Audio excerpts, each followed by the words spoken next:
another lesson from grade 9th English, and today we are going to start a chapter from Moments. By far we have done the chapters from Beehive, and a poem also we have done, The Duck and the Kangaroo. Now we are going to take a look in a very interesting story and a very relatable one. House is not a home.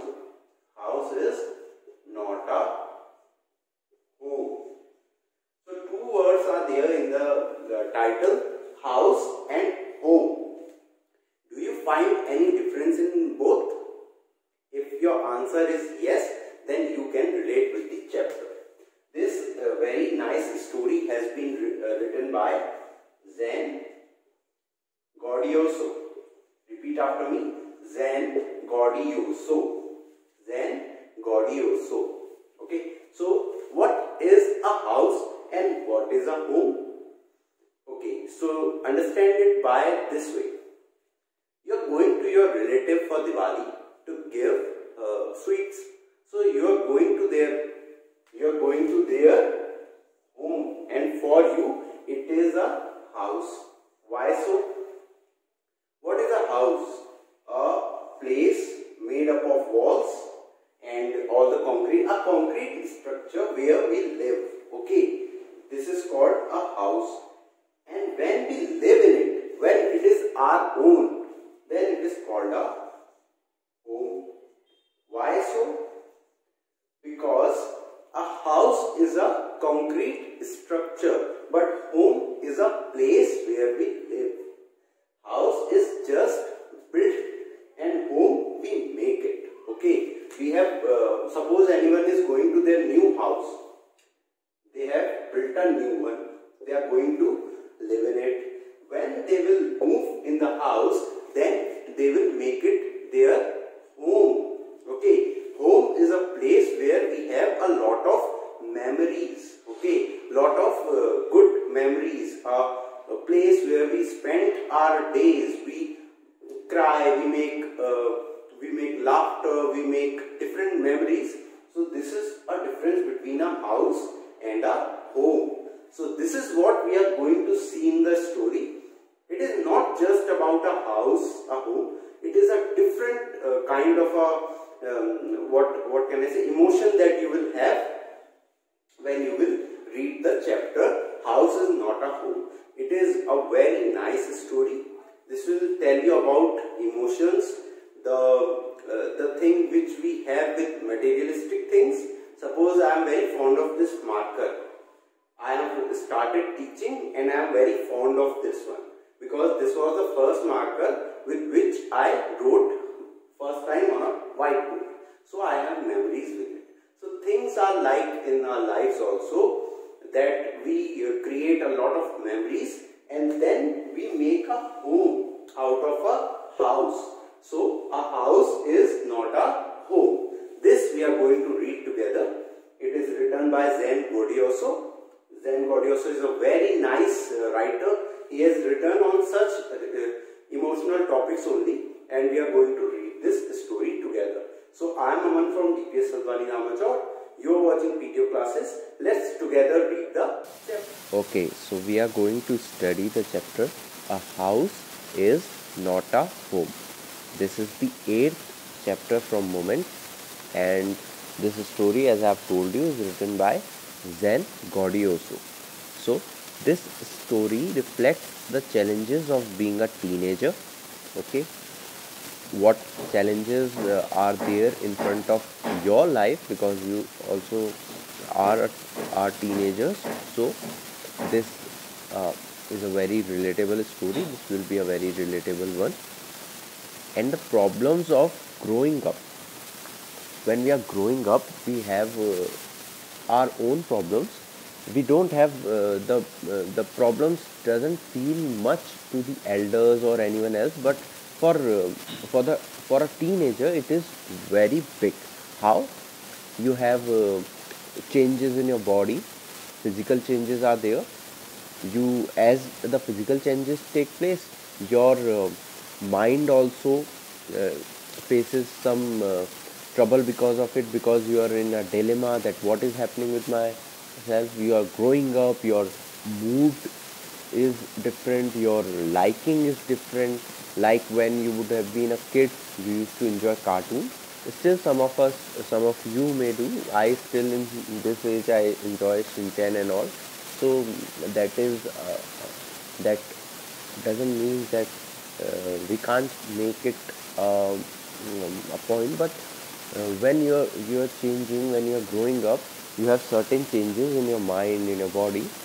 So your liking change in when you would have been in fifth or sixth grade, your choices would have been different, choices of music would have been different, choices of movies would have been different, your the shows you watch, that would have been different. Our taste also changes a lot. When we grow up, we like different things. When we are kids, we only prefer some different food. So these are the changes that we face as teenagers, because that is the age when we mature. We are on the path of maturity. So when you um, when you come to the phase of adolescence, then the changes are different. When you move from the teenagehood, when you move out of that phase, like I am here, I am in the the adolescence age. So now I am a grown up, and I have a different view of life. For me, different things are there. I have to earn, I have to I have to start a life, I have to get settled down. But your challenges are different. You have to pass your board exams, you have to worry about your future, you have to get some good college later on. Like these are approaches different. So similarly, the challenges of a teenager are there. One more thing is there, our relationship with our family, how we talk with our parents, that also changes. In teenage, it is being said that teenage is the age of storm. We are full of energy, we are full of spirit, and whatever is being told to us by our elders, we tend to go against it, because we feel that now we should be in the decision making position. But that is not the reality, because we are just in the teenage, you are just a kid, you are just growing up, you have not grown up. Okay, so let's begin the story, and we will see one more thing I have explained in the introduction about the house and home, so that also will be there. My first year of high school felt awkward. Awkward means strange. Okay, my first year of high school felt awkward. After leaving junior high at the head of my class with all the seniority the upper grade levels could afford me. Okay, this boy, Zen Godioso, he had just left in foreign. The schooling is different. They have mid school, they have elementary school, they have junior school, they have high school, like that. They have in our system from first to 12th a similar school is there. In Maharashtra there is a difference. In Gujarat there is a difference, that after 10th they have that SSC board. You have to go to a college. It is called college, 11th and 12th. So that is the change. Here we study in the same school. Similarly, in foreign also, abroad, the schooling system is different. So after leaving junior high at the head of my class with all the seniority the upper grade levels could afford me, it felt strange starting over as a freshman. So junior high, 8th, junior high means till 8th, 6 to 8, and then high school 9 to 10, then upper high school or secondary school, that is 11th and 12th.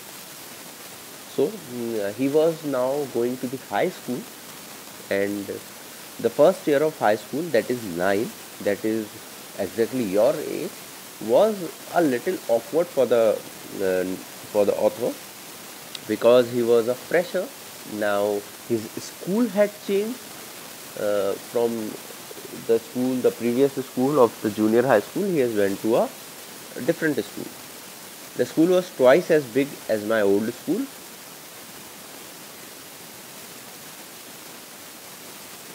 And to make matters worse, my closest friends were sent to a different high school. I felt very isolated. Isolated means singled out. Okay, isolation. In chemistry also isolation is there. When you are alone, when you are kept alone. So he was feeling that his friends are not there and he is all alone. And the change that was there in the school, suppose in our school also, amongst you, few students would be coming from a different school. Like last year I came from a different school, teaching from a different school. Few students were there who had come from different schools. So what we see that our school has a very good infrastructure. Swimming pool is there, a lot of grounds are there, good classrooms are there, smart classes are there, everything is there. So if a student is coming from a slightly lower kind of a school where these many facilities are not there, so he will feel first of all a good impression would be there that I am going to study in a very nice school.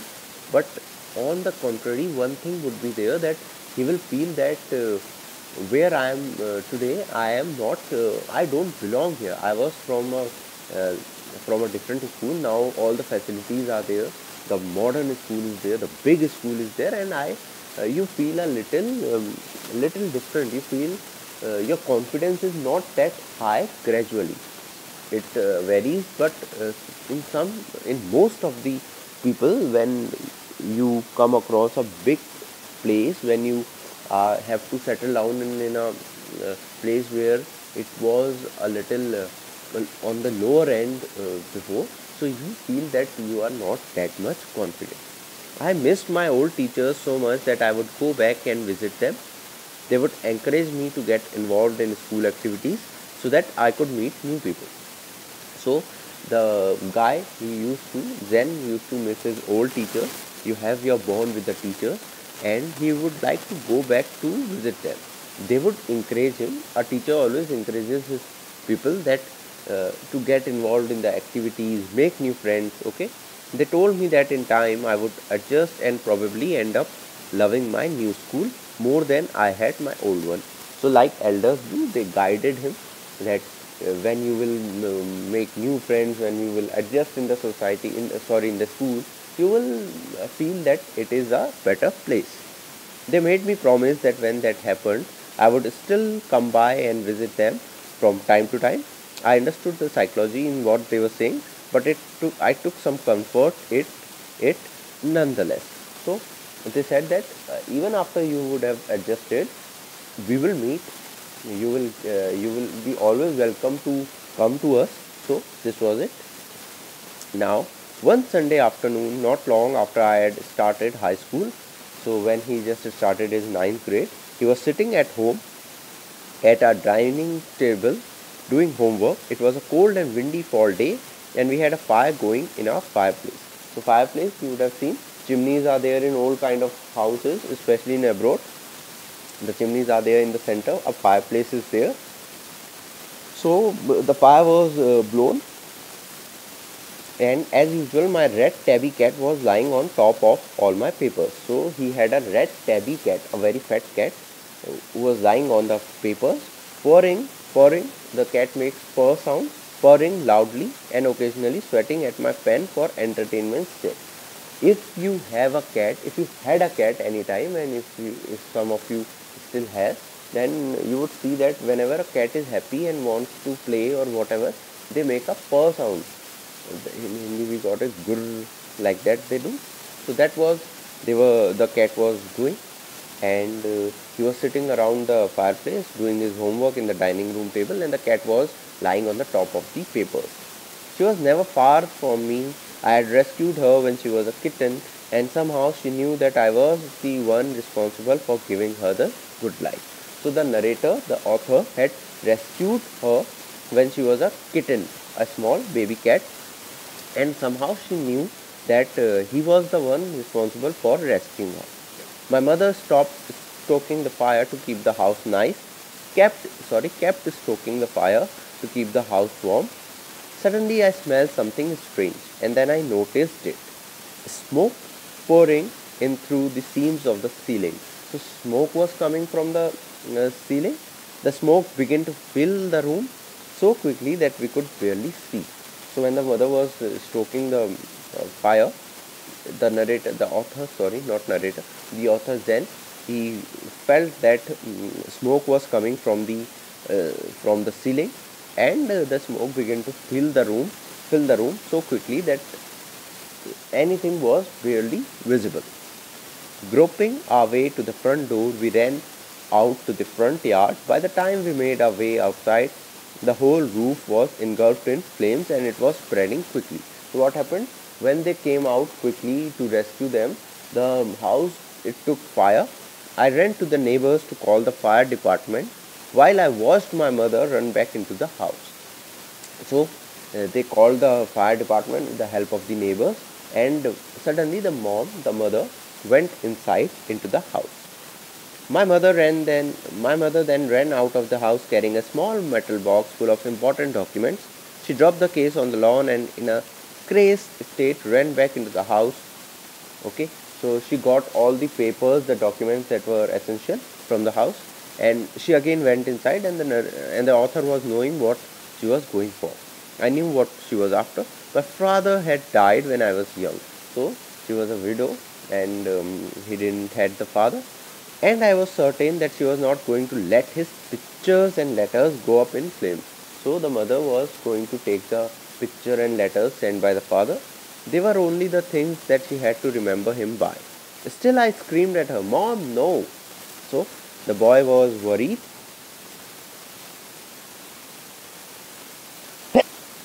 The mom was worried. The boy was worried that his mother would catch the fire. So he screamed, "Mom, no!" I was about to run after her when I felt large hand hold me back. It was a fireman. So he was going to run after the mother, but a fireman caught hold of him. I hadn't even noticed that the street had already filled with fire trucks. I was trying to free myself from this grasp, yelling, "You don't understand, my mother's in there." So the fireman was trying to stop him, and he hadn't noticed that already filled with fire trucks. There were so many trucks around, but because he was concerned about his mother, he was not noticing it all. He was trying to free himself from the hold of the fireman, yelling, "You don't understand, my mother's in here." He held on to me while other firefighters ran into the house. He knew that I wasn't acting very logically, and if he were to let go, I would run. He was right. So the fireman was keeping a hold onto the boy because he was aware that as soon as he will get an easy escape, he will run into the house. "It's all right, they will get her," he said. He wrapped a blanket around me and sat me down in a car. Soon after that, a fireman emerged from a house with my mom in tow. So what happened? Soon afterward, the fireman that had went inside, he came back with the boy's mother. He quickly took her over to the truck and put an oxygen mask on her. I ran over and hugged her. All those times I ever argued with her and hated her vanished at the thought of losing her. So he felt very good that his mother was alive, and all the little arguments they had, he vanished, and he was only thinking about what would have happened if he had lost his mother also, as his father was not alive. "She's going to be okay," said the fireman. "She just inhaled a little smoke." So the fireman told him that she's okay, she's alright, she just inhaled a little smoke, and the oxygen mask was put on her. And then he ran back to fight the fire while my mother and I sat there dazed. Dazed means in a thought, in a loop. I remember watching my house burn down and thinking that there was nothing I could do about it. So the house was slowly burning down to the ground. 5 hours later, the fire was finally out. The house was almost completely burned down. But then it struck me. I hadn't seen my cat. Okay, you remember a cat was lying on a tabby red cat was lying on the pile of papers. She was nowhere to be found. Then all at once it hit me. The new school, the fire, my cat. I broke down in tears and cried and cried. I was suffering loss big time. So he was thinking that what a miserable state he is in. His school has changed. His house is burned, his cat is gone, so what kind of a life he is having? The fireman wouldn't let us go back into the house that night. It was still too dangerous. Dead or alive, I couldn't imagine leaving without knowing about my cat. So he was very stern about knowing about the cat. Regardless, I had to go. We piled into the car with just clothes on our backs and a few of the firemen's blankets, and made our way to my grandparents' house to spend the night. So this happened when the fire was blown out, and it was a the house was not like before. They decided to go to their grandparents, the boys' grandparents, and live some time there, as there was no place to live. So here we are concluding the first part of the story, and in the next part we are going to see that what happened afterwards. Did the boy find his cat, and how the house, where will they live, and how he will make himself comfortable in the new school. There's a lot to read, and we will read it together in the next part of our chapter in the next video. So till that time, you have to do the word meanings from the glossary. Okay, so now the first part of the chapter is over, and we were reading house is not a home. And in today's work, you have to do the word meanings. You have to write the word meanings that I will provide you. I will give you some words and with their meaning, and you have to do the word meaning of this chapter. And if you have any confusion regarding the chapter, if you don't understand the chapter well, you can always contact me. Okay. So I am Aman from DPS Halwani Ramachor. You are watching PTO classes. Thank you so much for watching the lecture.